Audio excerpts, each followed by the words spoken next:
Então, a gente precisa sensibilizar esses empresários. Parte do trabalho que a gente desenvolve na FECOMEX é justamente ampliar, né, esse conhecimento. Aí, Paula é muito parceira nossa nesse convite aos embaixadores para virem, né? No final de outubro, nós trouxemos 30 embaixadores aqui para o estado de Goiás. Paula nos ajudou lá com o vice-governador para receber essa delegação também, justamente como forma da gente se mostrar para esse público, né? Goiás, historicamente, é um estado periférico, então, apesar de Brasília ser a capital, uma das capitais que mais tem representações diplomáticas no mundo, poucos olham para Goiás, apesar de estarmos aqui do lado. Então, a gente precisa realmente ter esse trabalho proativo, é isso, Paula, de ir lá mostrar as potencialidades. Vocês vão ver a apresentação da Paula, ela fala muito bem e mostra muito bem a competitividade, né, dos produtos, dos serviços goianos. E acho que o legal também é mostrar, e a Paula vai mostrar isso, como nós podemos sair da exportação de boi vivo, que é uma possibilidade, né, que é um produto que muitos países solicitam, até a venda de genética animal. Então você imagine a adição de valor que tem nessa cadeia. Você sair da exportação do boi vivo até genética animal. Então esse é um pouco do que a gente tem tentado desenvolver na Federação do Comércio, juntamente com os parceiros, né? Nós, em Goiás, temos o Fórum das Entidades Empresariais, isso é muito diferente de outros estados. Isso nos coloca numa condição vantajosa, né? Então a gente soma forças para realmente conseguir ampliar e potencializar esses esforços.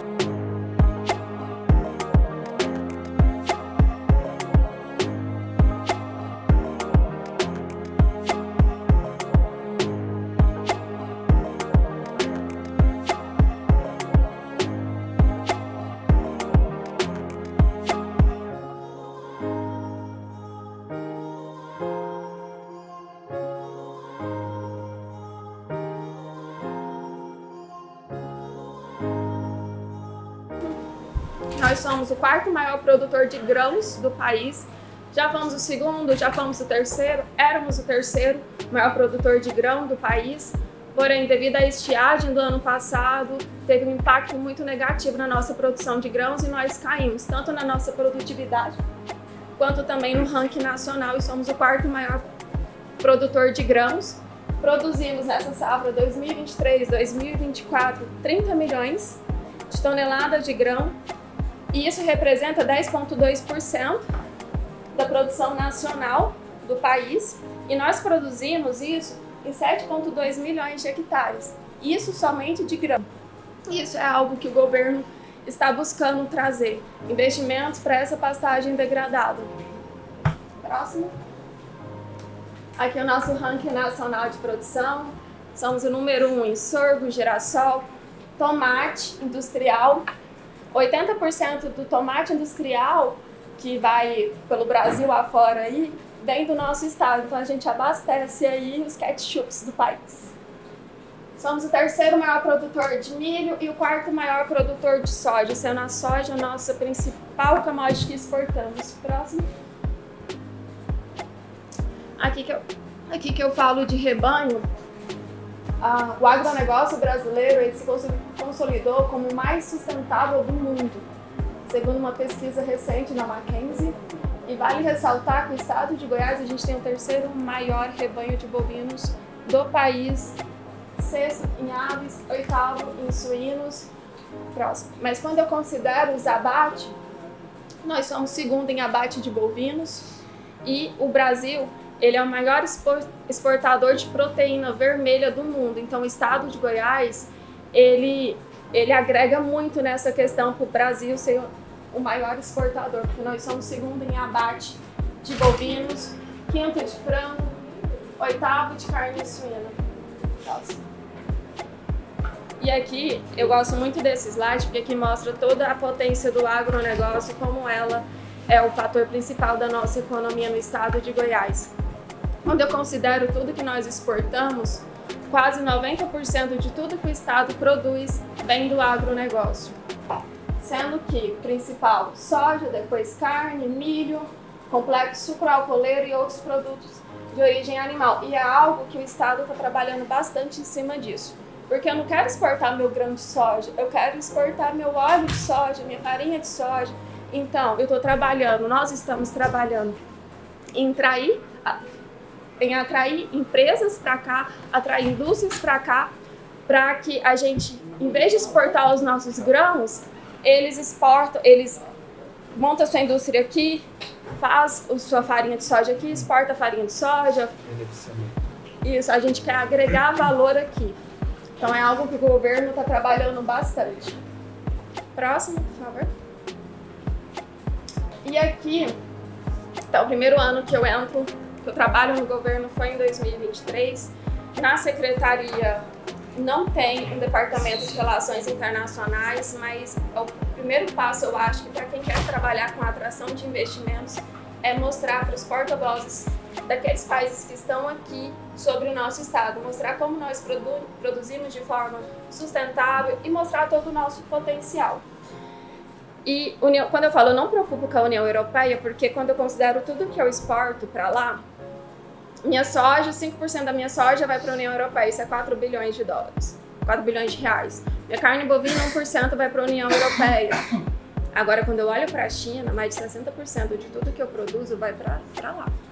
Se ela vira e amanhã fala bem assim, eu quero rastreabilidade, o Estado se ferra, o país se ferra. Então, eu estou tendo reuniões direto com o MAPA, no meio ali é o diretor do MAPA, ao meu lado aqui é o presidente executivo da DIAL, que tem 85% do PIB, e ali era do Fórum Empresarial, que engloba 100% do PIB, que você participa.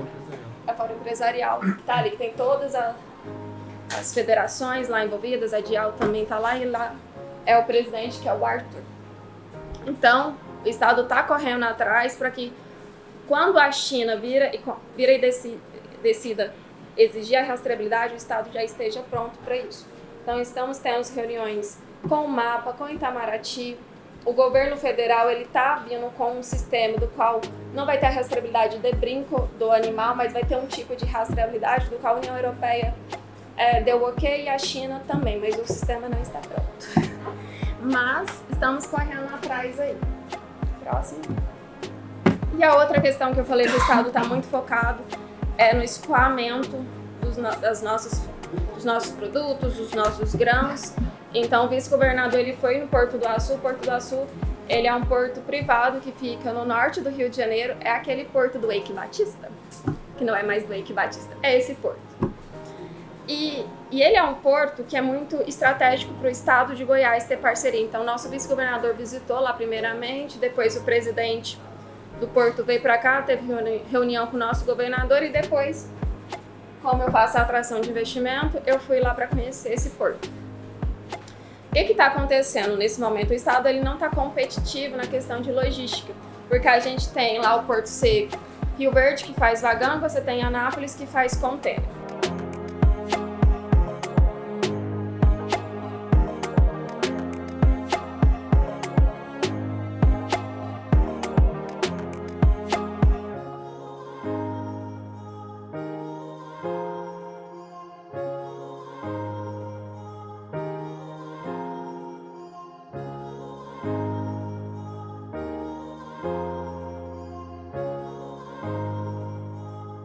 Participar da maratona que você pode aplicar no seu ambiente, né, de trabalho, de atuação profissional, empreendedorismo. Né? Eu não sou uma empreendedora, não tenho meu CNPJ, mas eu atuo em empreendedorismo. Então, nos ambientes, as instituições, nessa formatação do Hub, e é um pouco da missão que cada um tem aqui à frente de um ambiente que tem como propósito conectar. O Hub, né, aquela definição de Hub, é de conexões. E aí nós temos conexões que possibilitam aí escalar ideias, negócios, pessoas que muitas vezes você nem imagina que pudesse conhecer, vai estar sentado ali do lado, principalmente depois, né, dos eventos, tem muito happy hour, a gente está sempre contando. Da tua experiência própria, eu não posso deixar de falar dos cursos do Senar, que são uma porta de entrada muito bacana para vocês estarem mais envolvidos dentro do universo agronegócio.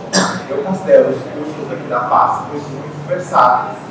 Então, um economista, um administrador, um contador, ele pode estar em qualquer área que ele quiser, ele consegue ter essa entrada.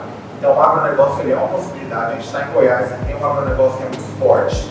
Então entre no site do Senai, já começa pelos cursos. Tem muito curso presencial, todos os cursos do Senai são gratuitos. Tem o EAD, então assim, comece por essa parte. Tem também os eventos que a gente promove, muito parecido com o Hub, no Goiás, a gente tem tecnologia, transformação digital, a gente está falando muito sobre isso hoje, acho que são coisas que a gente tem que estar por dentro, né? Porque hoje a gente tem que falar muito de base tecnológica nas inovações, né? E aí também trazendo o que a Giovana falou, né? Eu gosto muito do conceito do Schumpeter de inovação, então quem é da economia aqui, quem não leu, quem não chegou na matéria ainda, tá? Pode pegar o livro lá e ler. E aproveitem esse momento, deixa eu falar.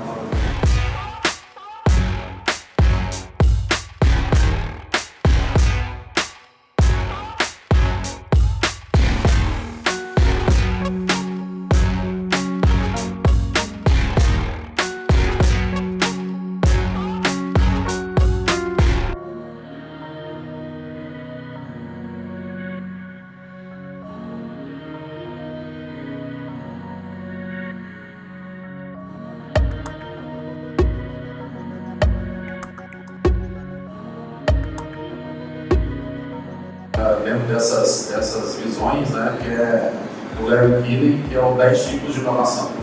E ele fala sobre como você promover inovação na empresa, né, nos vários aspectos, né, seja na parte do processo, como o Mário falou, seja na parte da experiência, né, a gente fala muito sobre isso hoje, como que a gente promove uma experiência diferente para os usuários, para os clientes. Então, são dois livros bem legais para vocês poderem entender um pouco mais.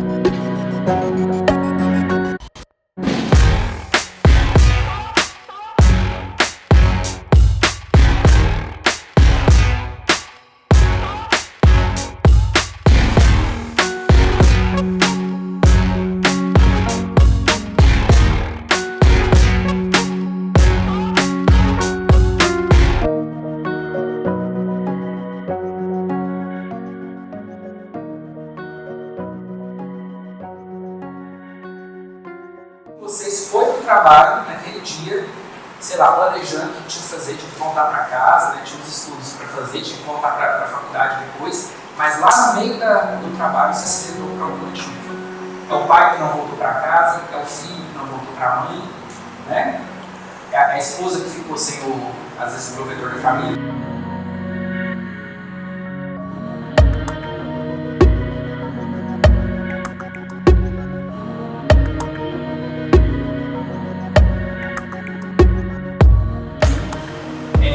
As doenças relacionadas ao home office, as doenças e os acidentes relacionados ao home office também são acidentes do trabalho, normalmente.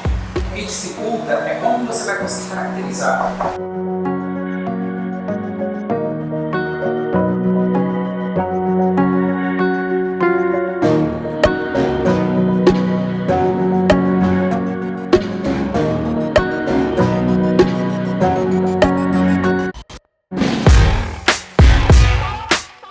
Pelos próximos 5, 10 anos, né? Isso ainda tem aí um horizonte de 20, 30 anos para frente, para a gente ter soluções mais concretas nesse campo. Grandes estruturas, você não pode ficar dependendo dessa, faltou sol, faltou vento, aí você tem um para.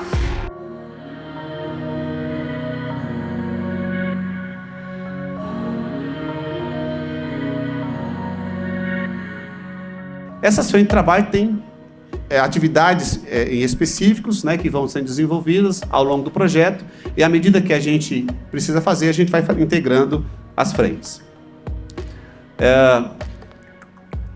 Até para uma discussão com o próprio Ministério, nós fizemos 5 visitas técnicas. Esses são o escopo da visita para cada uma das cadeias. Incluímos ali o bioinsumos, que essa é uma área tá recente, bem discutida no Estado. E fizemos essas 5 visitas já nesses municípios aqui. Todas com muito sucesso, muito bem recebidos nos eventos locais. E nós estamos executando nesse momento os dias de campo. Já fizemos 2 dias de campo, então Nova Crixás promovendo cultura de corte e Seringueira em Goianésia também já fizemos. Vamos fazer o próximo dia de campo na cidade de Caiapônia, pecuária de leite. inclusive em função de alguns conflitos de agenda com o sindicato, nós estamos jogando esse dia de campo para janeiro, mas ainda vamos fazer dia de campo na cidade de Cáceres, lá em Mato Grosso, focado na bovinocultura de corte, e vamos fazer para eucalipto, em Ribas do Rio Pardo, no Mato Grosso do Sul, e também em Nova Andradina, no Mato Grosso do Sul. Bom, além disso, um dos aspectos do projeto é a parte de capacitação, então serão 5 cursos no modelo, não sei se vocês conhecem, modelo MOOC, que é cursos EAD que ficam disponíveis na plataforma do IFG por um tempo indefinido, e voltado para produtores, técnicos extensionistas, alunos do curso de Ciências Agrárias, alunos da área de Ciências Sociais Aplicadas também, né? Porque tem muitos. Hoje a pesquisa é bastante transversal. E ainda nós vamos lançar 3 cursos. Esses 2 já estão disponíveis na plataforma. Vocês podem aí, quiser tirar foto, eu posso passar mais informações. A professora Garça, a gente não trouxe, né, panfleto deles, né? Pedimos desculpa, então, mas a gente tem informações para vocês, quem quiser acessar. Esses cursos já estão, inclusive, com alunos que já terminaram, tá? E ainda tem boas práticas da pecuária de leite, tem sistemas integrados, agroflorestas, que esses cursos estarão sendo lançados. Hoje, no momento, a gente tem bioinsumos e recuperação de pastagens degradadas, já pronto para serem cursados. Então, mais informações vocês vão encontrar aqui, nesse QR Code. Tá? Aqui vai direto para o site do Projeto Cerrado, vocês vão encontrar lá as abas de navegação, o que já foi feito pelo projeto, o escopo do projeto, os parceiros do projeto e dentre outras informações que a gente está colocando lá. Então, por favor, podem capturar as informações aí pelo QR Code. Bem, rapidamente, só para vocês verem, eu separei aqui, estamos fazendo planos de ação, aliás, já estão todos prontos para essas 4 cadeias, e seguindo mais ou menos a metodologia que nós estruturamos para elaborar cada plano, tá? Todo o trabalho. Então, a última parte é uma análise de sensibilidade que a gente fez de cenários futuros para as 4 cadeias, e nós estamos discutindo e validando esses planos nesses eventos chamados dias de campo. De florestas plantadas como parte do Plano Safra e as outras políticas, mas nós não tínhamos isso regimentalmente. O departamento está numa secretaria, que é a Secretaria de Inovação, Desenvolvimento Sustentável, Irrigação e Cooperativismo, e um monte mais de coisa, que tem uma série de competências já instituídas e consolidadas aí há pelo menos uma década, que envolve desde a inovação agropecuária, o cooperativismo, o desenvolvimento de cadeias agropecuárias, entre elas a cacauicultura, que tem um departamento próprio para tratar desse tema, e as políticas de desenvolvimento sustentável muito vinculada à questão de clima, e aí o Plano Agricultura de Baixo Carbono é uma das respostas brasileiras justamente para os compromissos climáticos do setor agropecuário, e também manejo de solo, água, todos esses temas e questões relacionadas ao desenvolvimento sustentável. A gente pode passar. E com a nova proposta, né, com essa nova estrutura, foi incluído de forma explícita também a questão da recuperação de áreas degradadas. Já fazia parte do nosso tema, do nosso escopo, a gente sempre trabalhou tínhamos metas de recuperação de pastagens, tínhamos meta de combate à desertificação, por exemplo, dentro da própria departamento, dos anteriores, né? Mas a gente não tinha ainda esse tema de forma explícita, o que traz uma responsabilidade maior, porque deixa de ser um componente de uma política pública maior, que eu posso, não consegui avançar em recuperação de pastagens degradadas, mas avancei em plantio direto. Então, uma coisa compensaria a outra, e no nosso resultado final, para apresentar para a sociedade, a gente conseguiu avançar na política em X%, com maior performance em uma tecnologia, mas ao trazer para a política pública e para a competência de forma explícita, eu gero ali um compromisso específico que eu preciso responder, eu preciso da transparência. E aí, há esse esforço de tentar ajustar as ações, os projetos já em andamento, mas, para além disso, o desafio de criar uma política pública de verdade. E aí, a gente tem um problema que a gente não conhece direito, não conhecia, ou não até então, tínhamos uma certa noção do que era, mas precisava aprofundar.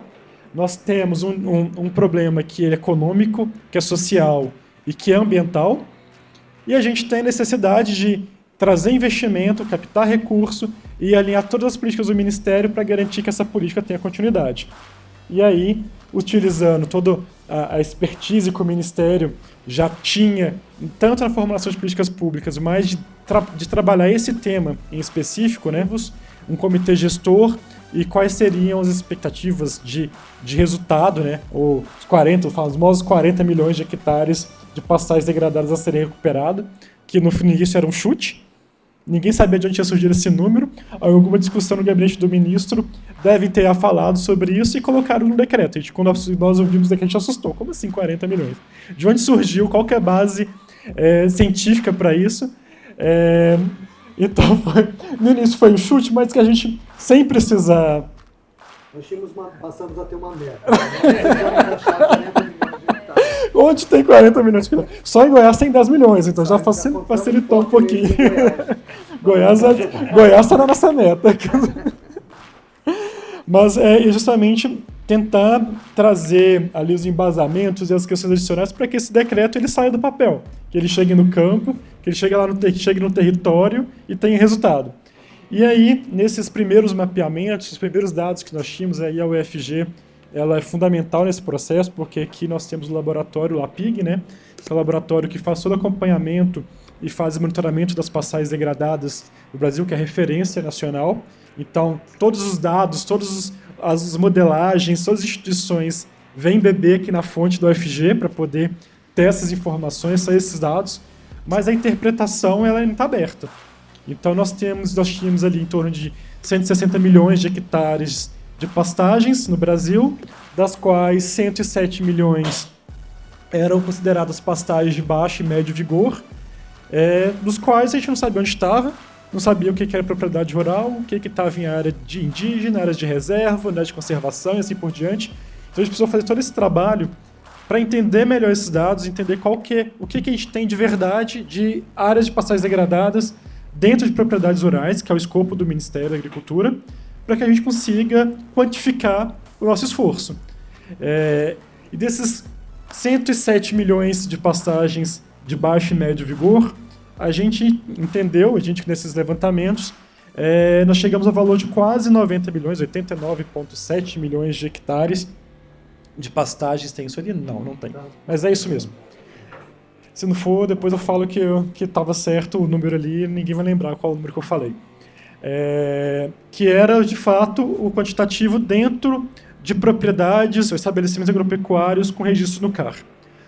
Daí, a gente estava muito longe ainda dos 40 milhões de hectares, a gente vai fazendo refinamento. Eu não vou entrar muito porque vai ser o que o Alexandre vai trazer para a gente, mas para além desse quantitativo de passagens degradadas, nós tínhamos que entender quais são os potenciais, quais são as áreas prioritárias e, para além disso, onde a gente consegue atuar de forma mais precisa e direta para garantir resultado, mostrar que o programa realmente ele pode trazer um aumento da produção agropecuária brasileira de forma sustentável e, ao mesmo tempo, reduzir a pressão de abertura de novas áreas. E, para além disso, qual que é a dinâmica da produção agropecuária brasileira para que eu, ao fomentar, por exemplo, a produção de grãos, eu não prejudique a produção pecuária. Ou que eu, ao fomentar a produção de grãos, eu force a pecuária a migrar para novos territórios e aumentar a pressão por desmatamento ao invés de reduzir a pressão de desmatamento, que era a nossa premissa inicial de política pública. Então, todas essas questões foram foco, né, de discussão. A gente precisou, algumas vezes, se estressar, mostrar, de fato, o quanto que era importante a gente ter essa visão holística da política pública. E, para além disso, como é que o programa de conversão, né, ele poderia, de fato, ser esse programa que seria a resposta brasileira a uma série de compromissos que a gente vem assumindo nesses fóruns internacionais. Então, a gente tem nossas metas de recuperação e redução de emissão de gás de efeito estufa. A gente precisa entender como é que a agropecuária participa desse contexto, né? Que é quando a gente mensura a agropecuária, por exemplo, na UNFCCC, que é a Convenção do Clima, a COP do Clima, ela está no mesmo grupo que a mudança do uso do solo. Então não adianta eu captar ou mitigar carbono com plantio direto se eu abrir novas áreas, porque esse balanço vai ser negativo. Então a gente precisa entender melhor como que a agropecuária ela se insere nesse contexto e qual é a contribuição desse programa, de fato, para essa política pública. E aí nós conseguimos, como Alexandre vai mostrar, de forma sem precisar forçar, né? Aconteceu, de repente surgiu um número de 40 milhões de hectares nos nossos levantamentos, a gente, ufa, agora temos justificativo para os 40 milhões de hectares lá atrás. Apresentamos, vocês podem continuar falando 40 milhões de hectares, porque faz sentido. Mas foi quase um ano depois. E aí o PNCPD ele se insere nesse contexto justamente como uma resposta a esses vários compromissos. E, para além disso, esse processo de conversão de áreas de pastagens em sistemas agrícolas, florestais, sustentáveis já vem acontecendo. Inclusive a própria recuperação de pastagens degradadas. O que a gente precisa fazer é fomentar para que isso aconteça de forma mais acelerada. Então, se eu tenho hoje em torno de 1 milhão de hectares anualmente sendo convertidos de pastagens à produção de grãos ou de florestas, ou sendo recuperados, eu preciso garantir, para atingir essa meta, que em 10 anos eu tenha pelo menos 4 milhões de hectares por ano. O nosso recurso hoje no Plano Safra é insuficiente. O Banco do Brasil personalizou no passado 6 bi, que acabou em um mês e meio, e tinha 1,5 bi na linha, em espera, com projetos prontos para financiamento. Então, isso mostra que o nosso crédito agrícola ele ainda é insuficiente, e é muito insuficiente, para a demanda nacional. Então, um dos principais esforços que a gente tem tido é justamente captar recursos para poder injetar nesse programa, injetar nessa política pública e garantir que a gente consiga, de fato, acelerar esse processo.